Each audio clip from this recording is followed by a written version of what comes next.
بسم الله الرحمن الرحيم. الحمد لله رب العالمين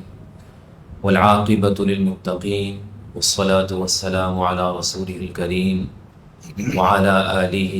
وصحبه أجمعين. أما بعد، میں سب سے پہلے اللہ الجلال والاکرام کا شکر گزار ہوں کہ جس نے مجھے یہ توفیق بخشی کہ اپنے مادری علمی میں آج حاضر ہوا اور اساتذہ کرام سے ملاقات ہوئی۔ اللہ رب العالمین ہمارا یہاں اکٹھا ہونا اور ہماری اس حاضری کو اپنی بارگاہ میں قبول فرمائے اور ہمارے لیے ذریعہ نجات بنا دے۔ جامعہ سلفیہ یہ میرا مادری علمی اس اعتبار سے ہے کہ میں نے الحمدللہ وفاق عالمیہ کی سند یہیں سے حاصل کی ہے، اور اس سے پہلے 1994 میں میں یہاں آیا کرتا تھا اپنے دیگر ساتھیوں کے ساتھ۔ فضیلت الشیخ استاد محترم حافظ محمد شریف حافظہ اللہ ورعاہ، انہوں نے یہاں سبل السلام کی کلاس شروع کی تھی جو جامعہ کی لائبریری میں ہوا کرتی تھی، تو میں اس میں شامل ہوا کرتا تھا۔ اس اعتبار سے جامعہ کے ساتھ میری وابستگی ہے۔ اللہ رب العالمین سے دعا ہے کہ اللہ تعالیٰ اس اسلام کے قلعے کو قیامت تک آباد رکھے اور اس کی حفاظت فرمائے۔ فضیلت الشیخ فیصل یاسین ظفر صاحب، ان کا حکم ہے کہ میں کچھ کلمات کہوں۔ حقیقی بات ہے کہ بغیر کسی تصنع کے میں برملا اس کا اظہار کرتا ہوں کہ میں اس قابل نہیں کہ شیوخ الحدیث اور ان اساتذہ کرام کی موجودگی میں کچھ کہوں،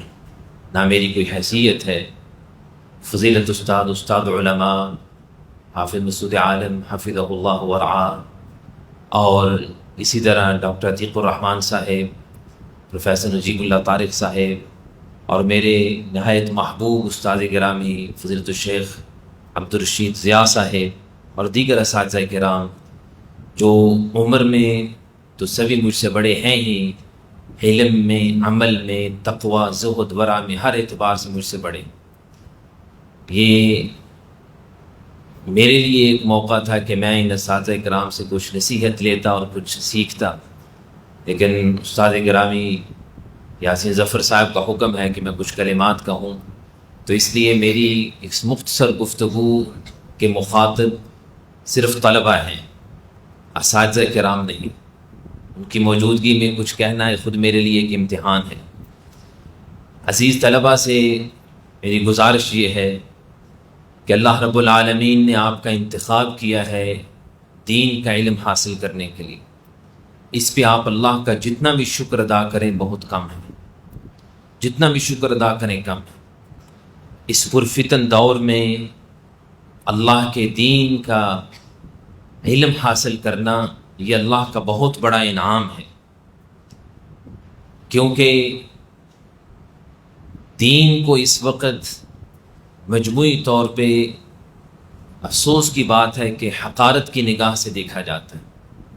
اور دین پرستوں کو اور دین پر عمل کرنے والوں کو حقیر سمجھا جاتا ہے۔ لیکن عزیز طلبہ، آپ کو یہ بات ہمیشہ اپنے ذہن میں رکھنی چاہیے کہ اللہ کے ہاں آپ کا مقام بہت بلند ہے۔ جس اللہ نے آپ کو پیدا کیا ہے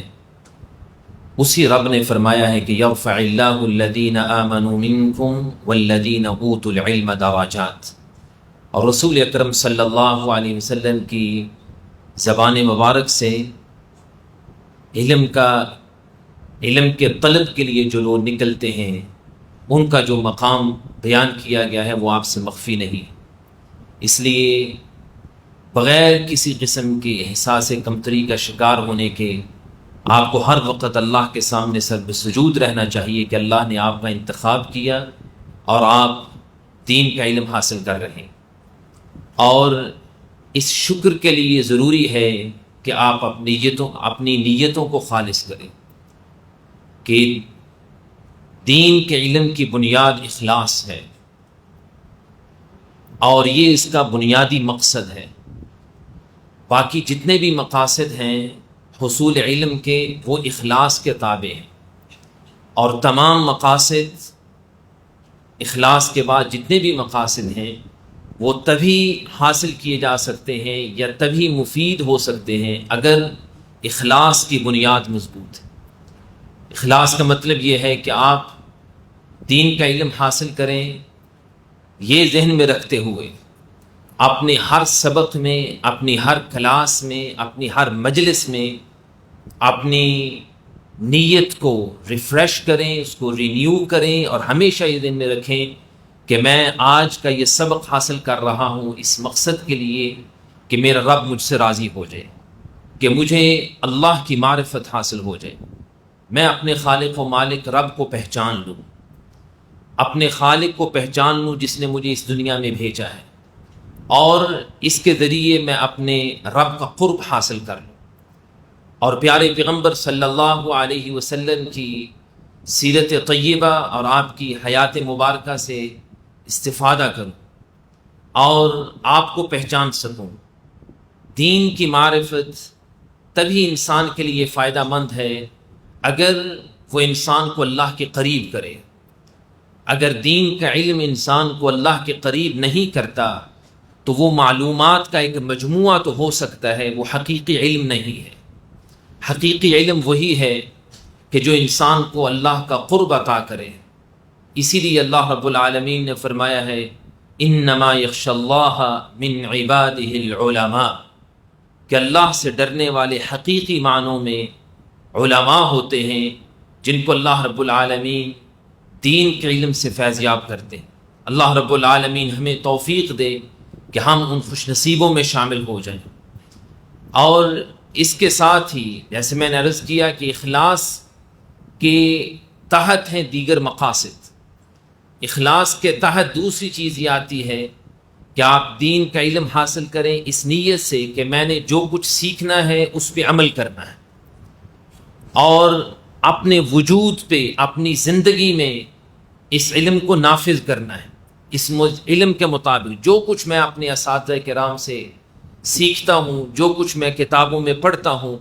اس کو اپنی عملی زندگی میں لے کے آؤں۔ ہمارے بہت سے بزرگ علماء اس دنیا سے رخصت ہو گئے،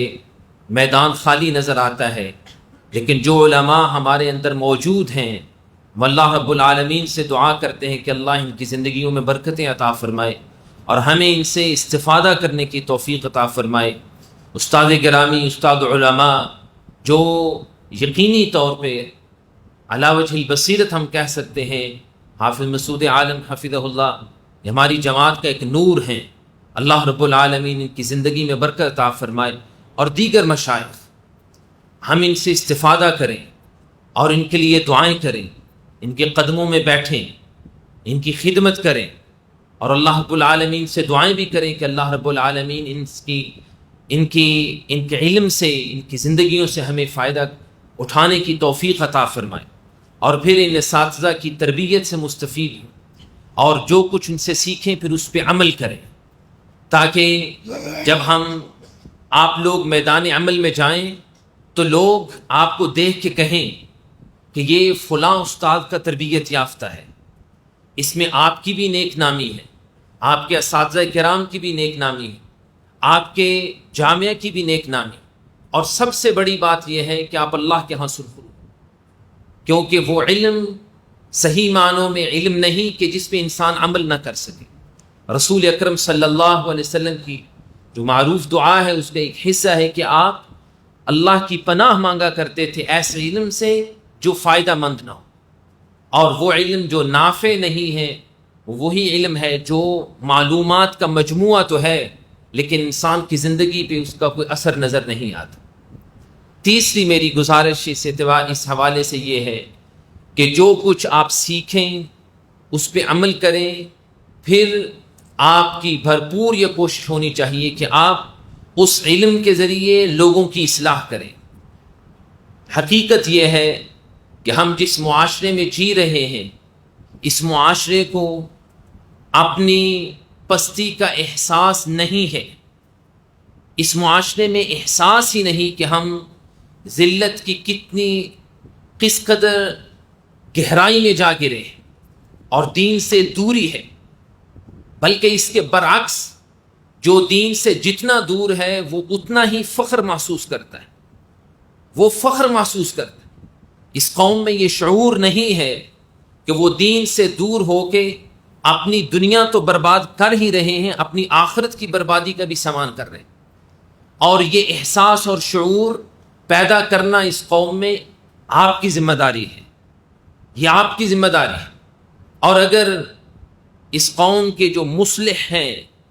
جن پہ اللہ نے یہ ذمہ داری ڈالی ہے، اگر ان کے اندر بھی یہ احساس نہ رہے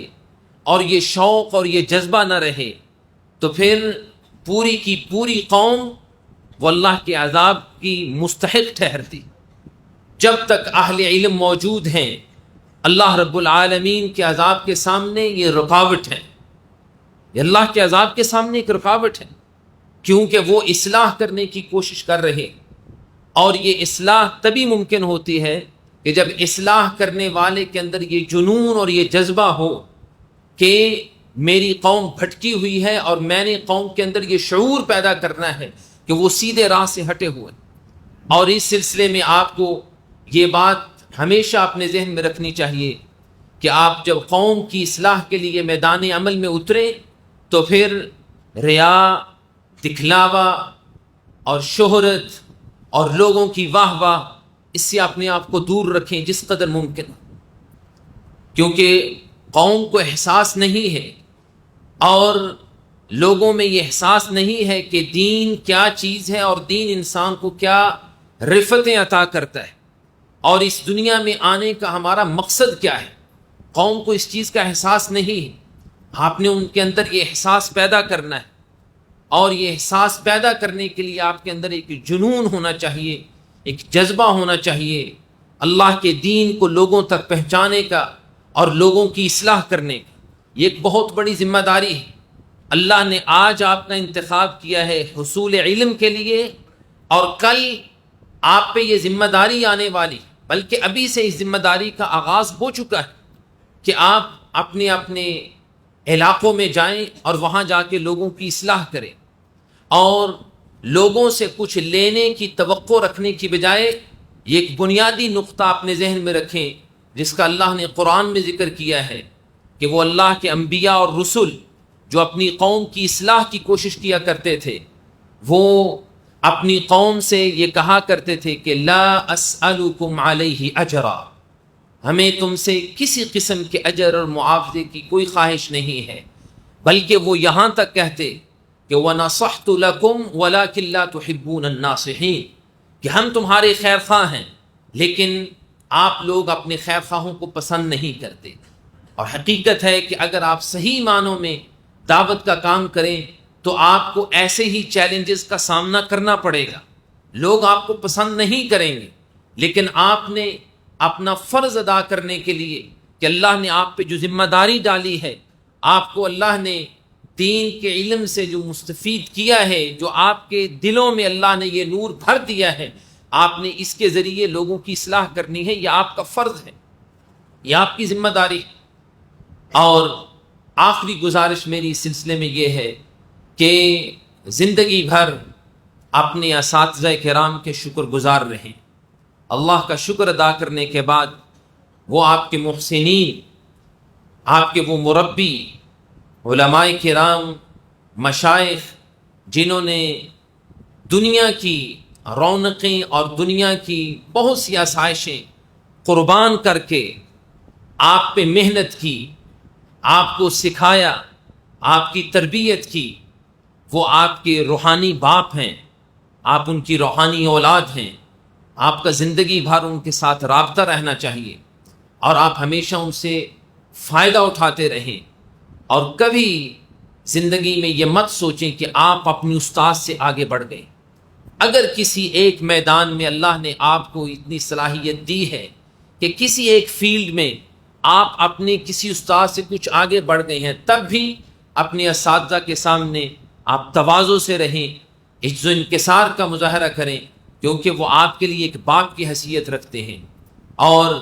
میں نے اپنے مختصر جو دعوت کے میدان میں جو میرا تجربہ ہے، میں نے ایسے بعض دعات کو دیکھا ہے کہ جن کے اندر یہ فخر اور یہ تعلی پیدا ہوئی کہ ہم اپنے استادوں سے بہتر ہیں، اللہ نے ان کو صراط مستقیم سے بھٹکا کے گمراہیوں کی طرف چلا دی۔ ان میں کئی نامور ایک شخصیت ہے جن کا میں نام نہیں لیتا لیکن معروف ہیں یورپ میں، خاص طور پہ امریکہ میں، کہ استاد گرامی ڈاکٹر عتیق الرحمان صاحب یقیناً ان کو جانتے ہیں۔ مدینہ یونیورسٹی میں جب وہ پڑھنے گئے تھے تو وہاں داخلے سے پہلے انہوں نے انگلش زبان میں کتاب لکھی تھی علوم القرآن پہ، اور وہ انگلش کی زبان میں سب سے مفید اور سب سے فائدہ مند کتاب، اور یہ ان کے علم کا عالم تھا کہ وہ جامعہ اسلامیہ مدینہ منورہ میں داخلے سے پہلے وہ یہ کتاب لکھ چکے تھے، اور اللہ نے اس کتاب کو بڑی مقبولیت عطا کی تھی۔ اور وہ خود کہتے ہیں کہ میں جب جامعہ میں گیا تو میں نے سوچا کہ میں ان کلاسوں میں بیٹھتا تو ہوں لیکن یہ اساتذہ مجھے کیا سکھائیں گے۔ اس وقت سے ان کے ذہن میں یہ بات بیٹھی کہ میں ان سے کیا سیکھوں گا، میں ان سے زیادہ جانتا ہوں۔ اور اس کے بعد وہاں سے انہوں نے فراغت تو پائی، لیکن ان کی سپیچز، ان کے لیکچرز، ان کے دروس میں وہ کئی بار انہوں نے اس بات کا اظہار کیا کہ گویا کہ فخر اور تعلی کہ میں اپنے اساتذہ سے بہتر ہوں، اور اس کا نتیجہ یہ ہوا کہ وہ بہت ذہین آدمی، بہت ذہین، یعنی اس قدر ذہین کہ وہاں امریکہ کے ایک معروف داعی ہیں، وہ ایک مرتبہ انہوں نے ذکر کیا کہ ہم اس کو اس وقت کا ابن تیمیہ کہا کرتے تھے، اور اس نے امریکن ایک یونیورسٹی میں وہاں سے ابن تیمیہ میں اس نے پی ایچ ڈی بھی کی ہے۔ اب امام ابن تیمیہ کو پڑھنا اور سمجھنا ہر کسی کے پاس کی بات نہیں، اس نے ابن تیمیہ پہ پی ایچ ڈی کی، لیکن میرا خیال ہے کہ شاید اس کے اس فخر اور اس غرور کی وجہ سے اللہ نے اس کو ایسا گمراہ کیا کہ اب وہ ایسی واہیات بولتا ہے کہ انسان حیران ہو جاتا ہے کہ یہ کو عالم۔ مثال کے طور پہ چند سال پہلے اس کا یوٹیوب پہ ایک کلپ موجود ہے، اس نے کہا علوم القرآن میں، جیسے میں نے عرض کیا کہ علوم القرآن پہ اس نے کتاب لکھی، اور علوم القرآن کی مباحث میں ناسخ منسوخ کی بحث معروف بحث، اس نے بڑے اچھے طریقے سے اس کو لکھی۔ اور اب وہی شخص ہے جو یہ کہتا ہے یہ ناسخ منسوخ کی بحث اور علم القراءات جو مختلف قرآن مجید کی قراءات کا علم ہے، اس پہ غیر مسلم بڑے شکوک و شبہات کا اظہار کرتے ہیں کہ ایک قراءت میں ایک لفظ کو اس طرح پڑھا جاتا ہے، دوسری قراءت میں یہ دوسری روایت میں اس طرح پڑھا جاتا ہے۔ وہ اس کو بنیاد بنا کے قرآن کے بارے میں شکوک و شبہات پیدا کرنے کی کوشش کرتے ہیں۔ اب یہ شخص جس نے کتاب لکھی، اب وہ اس درجے تک اپنے آپ کو گرا چکا ہے کہ اس نے ایک لائیو پروگرام میں اس نے کہا کہ یہ کہنا بہت مشکل ہے کہ اس قرآن میں کوئی غلطی نہیں، نعوذ باللہ من ذالک۔ اور اس کی اس بات کو بنیاد بنا کے عیسائی بہت زیادہ اس کو ایک دلیل کے طور پہ پیش کر کہ یہ دیکھیں آپ کا ایک مذہبی اسکالر معروف ہے جو مدینہ یونیورسٹی کا فارغ ہے، جس نے پی ایچ ڈی کیا ہو، ابن تیمیہ کو جس نے پڑھا، ابن تیمیہ پہ اس نے پی ایچ ڈی کی، اور وہ یہ کہہ رہا ہے کہ اس کا مطلب ہے کہ واقعتاً آپ کے قرآن میں خطا ہے، نعوذ باللہ۔ پھر اس کے بعد اس نے ایک اور اس طرح کی واہیات گفتگو کی، اس نے کہا جی قبروں پہ سجدہ کرنے والے، ہاں ان کی یہ غلطی ہے، فہم میں غلطی ہے، لیکن ان کو مشرک نہیں کہا جا سکتا۔ بھئی اگر یہ شرک نہیں تو پھر کیا ہے؟ کہنے کا مطلب یہ ہے کہ اس کی اس فخر اور تعلی نے اس کو اس قدر صراط مستقیم سے ہٹا دیا، اگرچہ بہت سے اس کے فالوورز ہیں، ملینز میں لوگ اس کو فالو کرتے ہیں، لیکن وہ اس کی باتوں سے کس حد تک فائدہ اٹھائیں گے، کس قسم کا وہ دین اس سے سیکھیں گے۔ کہنے کا مطلب یہ ہے کہ اساتذہ کرام کے ساتھ جڑے رہیں، ان سے فائدہ اٹھائیں، اور اپنے ذہن میں، اپنے دماغ میں کبھی بھی فخر اور غرور اور تعلی نہ آنے دیں، اللہ کی اس سے پناہ مانگے۔ اور حقیقی علم بھی وہی علم ہوتا ہے جو انسان کو تواضع سکھائے، جو انسان کو عجز اور انکسار سکھائے، اور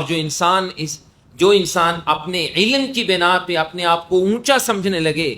وہ اس کی ہلاکت اور بربادی کا راستہ ہوتا ہے۔ اللہ تعالیٰ سے دعا ہے کہ اللہ تعالیٰ سب سے پہلے مجھے اپنی اصلاح کرنے کی توفیق عطا فرمائے، اور پھر آپ تمام عزیز طلباء کو اللہ رب العالمین ہمیں اپنے اساتذہ کرام سے ہمیشہ استفادہ کرنے کی توفیق عطا فرمائے۔ اللہ ان کی زندگیوں میں برکتیں عطا فرمائے، ان کو ہمیشہ اپنی حفظ و امان میں رکھے، اور اللہ رب العالمین اس جامعہ کو